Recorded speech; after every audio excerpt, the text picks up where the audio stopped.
l'histoire de la CIA dans des affaires de manipulation mentale a inspiré les scénaristes de Stranger Things. Aujourd'hui, on va plonger dans l'un des sujets les plus intrigants et controversés de l'histoire, le projet MKUltra. Ce projet de la CIA qui a eu pour but de mener de sombres expérimentations de manipulation mentale, utilisant des substances hallucinogènes et des techniques psychologiques abominables sur des êtres humains sans leur consentement.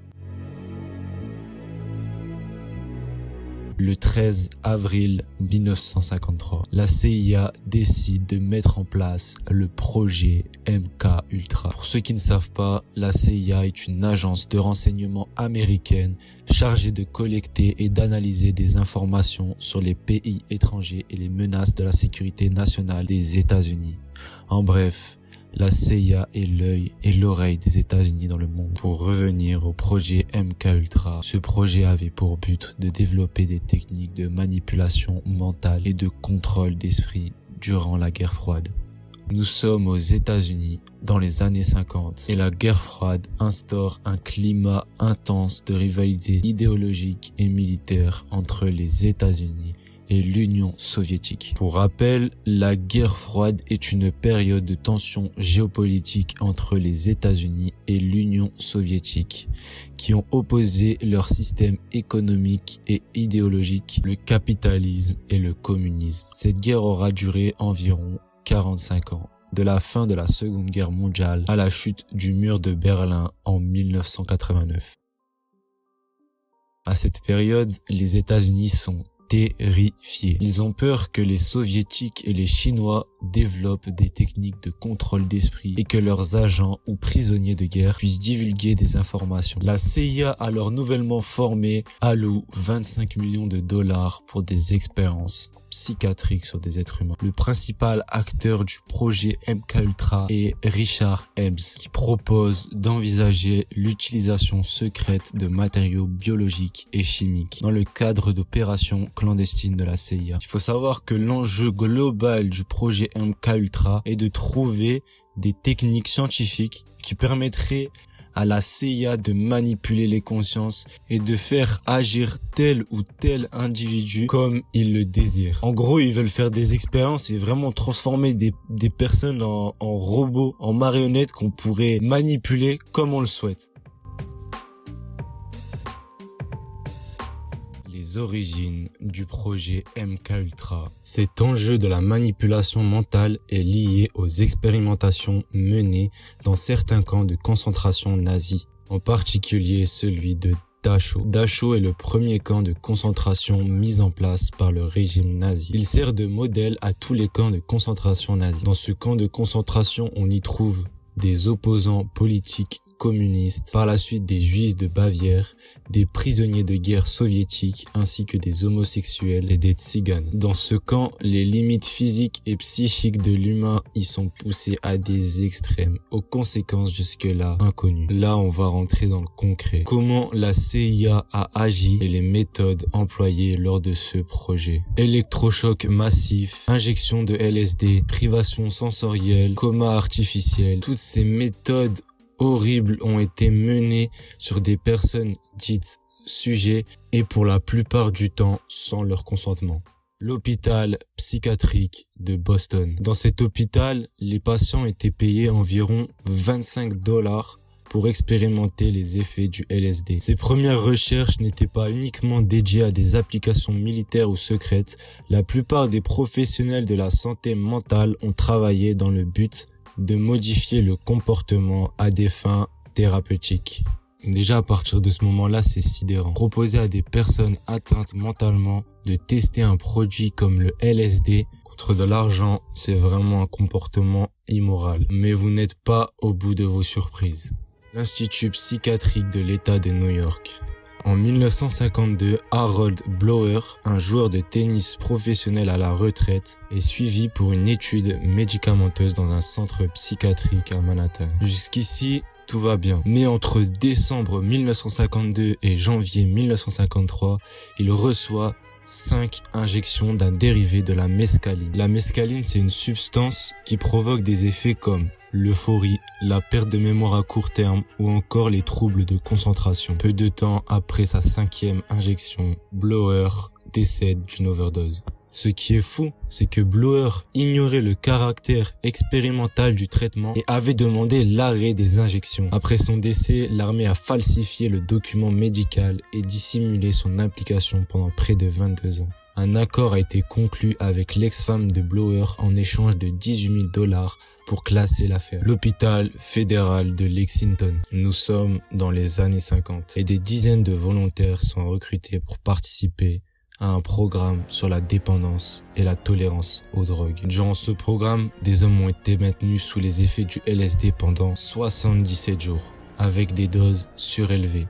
Les volontaires de cette expérience étaient rémunérés sous la forme de doses d'héroïne. Ils mettaient en place des refuges où les prostituées amenaient des hommes qui, sans leur prévenir, donnaient du LSD afin que les scientifiques de la CIA puissent les étudier, généralement derrière un miroir sans teint.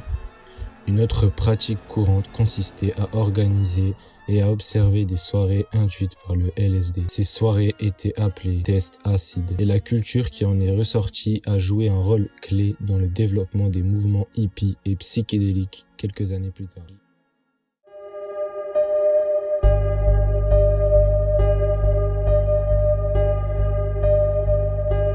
L'Institut Allen. Une grande majorité des expériences et les plus horribles avaient lieu à l'Institut Allen Memorial de Montréal, dans un hôpital psychiatrique au Canada, où le mental d'un nombre encore inconnu de patients a été systématiquement détruit. 3 ans après le lancement de MK Ultra, la CIA recrute le docteur Cameron. Cameron voyait d'une nouvelle approche la scientifique du cerveau, selon laquelle l'esprit était comme un ordinateur qui pouvait être reprogrammé en effaçant les souvenirs et en reconstruisant complètement la psyché. La psyché, c'est un peu ce qui fait qui tu es. C'est ta conscience, ta personnalité, ton esprit. Et en gros, Cameron, il croit qu'on peut appuyer sur un bouton, réinitialiser tout ce qu'il y a dans ta tête et reconstruire une autre personnalité, une autre conscience, en gros une autre personne dans le même corps. Pour réussir son projet, Cameron devait réduire les patients à un état psychologique infantile, c'est-à-dire faible et facilement manipulable, afin de profiter de la vulnérabilité cognitive de la personne, c'est-à-dire ses connaissances et sa conscience. En partant de zéro, l'esprit pouvait être restructuré et des idées plantées dans la mémoire d'une personne sans que l'individu se rende compte de rien. Et donc ce docteur Cameron menait toutes ces expériences à l'Institut Allen. Il crée une méthode qu'il prétend être un traitement pour les troubles mentaux, appelé Psychic Driving. Les patients sont drogués pendant 15 à 30 jours avec des médicaments forts, puis réveillés pour subir des électrochocs vraiment très puissants. Ensuite, un magnétophone répète le même message pendant des jours, suivi de doses importantes de LSD pour notamment influencer la mémoire et rendre les patients dans un état infantile. La CIA finançait ces expériences secrètes dans lesquelles des centaines de personnes subissaient des traitements destructeurs. Les effets sur la santé des patients étaient très graves. Lou, le père du psychiatre Harvey Weinstein, voulait qu'on le soigne lorsqu'il a commencé à avoir des crises de panique. Lou était un homme ouvert qui aimait chanter et diriger son entreprise. Il sortit de l'Institut Allen comme une ombre. Sa vie et sa famille détruites. Son fils avait 12 ans lorsque Lou est rentré pour la première fois à l'Institut Allen. Il était encore adolescent quand, en 1961, la maison familiale dut être vendue pour payer les factures. Pendant cette période terrible, la famille a continué à croire que les conseils des médecins devaient être suivis. Mais son fils Harvey, qui deviendra plus tard psychiatre, a fini par perdre son père. Il dit, je cite, « Il était un homme dynamique et il est sorti comme un légume. Il avait un syndrome cérébral organique sévère. Il était allongé sur le canapé. Il ne pouvait pas se repérer. Sa personnalité était totalement détruite. Et parfois, il ne savait même pas où il se situait. Lou n'était pas le seul. Il y en avait des centaines. J'ai eu des problèmes avec mes parents, se souvient Lana Ponting. Et ils ont décidé de me mettre à l'Institut Allen. Ils n'avaient aucune idée de ce qu'il se passait là-bas. J'avais 18 ans, dit Lana. Quand ma famille est revenue me chercher, j'avais l'air d'un zombie. Je ne savais même pas qui ils étaient. D'autres patients ont perdu des souvenirs et des détails sur leur famille ou ont subi des amnésies permanentes. Beaucoup sont rentrés chez eux dans un état infantile et ont eu besoin d'être suivis pour retrouver leurs aptitudes.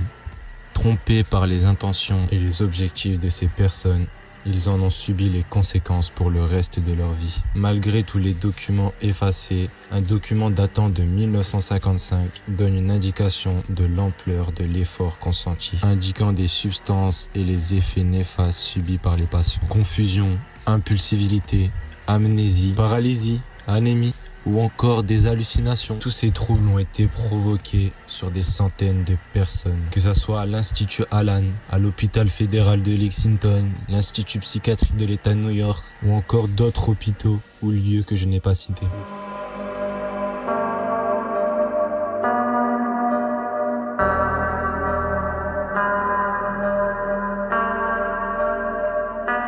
Le programme MKUltra fut interrompu en 1964, mais il ne s'est finalement arrêté qu'en 1973. Tout a été découvert grâce au journaliste John Marks. Il a écrit un livre dans lequel il examine comment le projet MKUltra a émergé, son financement, les expériences menées sur des humains sans leur consentement et bien d'autres détails qui ont contribué à la compréhension du public sur les opérations secrètes de la CIA dans le domaine de la manipulation mentale. Suite à la révélation du projet MKUltra, il y a eu des audiences du Congrès aux États-Unis au milieu des années 70. La CIA a finalement admis que ce programme existait, que ce n'était probablement pas la bonne chose à faire, mais ils ont feint l'innocence.